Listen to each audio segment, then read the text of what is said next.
Peggy 18. One of my earliest memories of music not coming from a traditional scene was the music for Metroid. I was completely caught up in that music.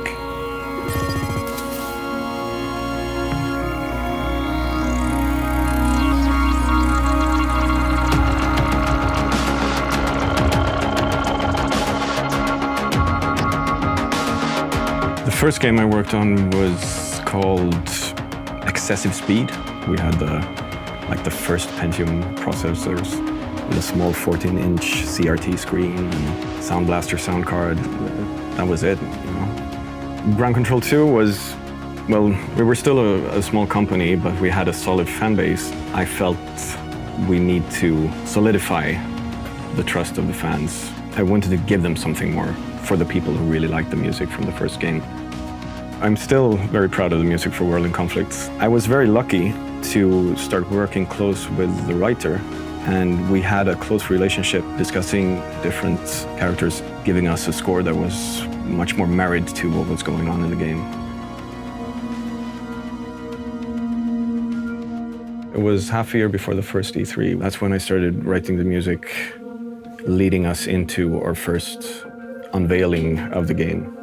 Without any preconceptions at all of the sounds, I started investigating the story and the characters and figuring out where do the sounds come from in the world, in the story. There are going to be characters in the game that play different instruments, and you're going to encounter these people in different ways, in different locations. The pianist, he is actually my brother. He works here at Massive as a programmer. We're really close. We've been doing music together for the last 15 years. And when the time came to record this music, I thought he would suit this character perfectly. We have the general, the epic story of the Division. This will always have its own more orchestrated sound.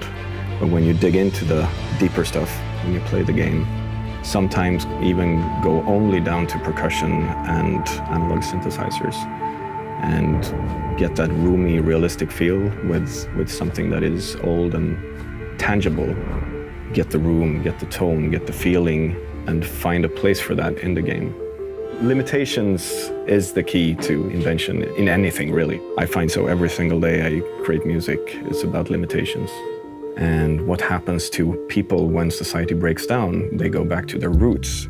I looked at different kinds of guitars and a lot of instruments that were brought to the US when people still didn't have records and things like that. What is it that we fall back on when we don't have electricity and things like that? That was sort of building the basis of the whole score.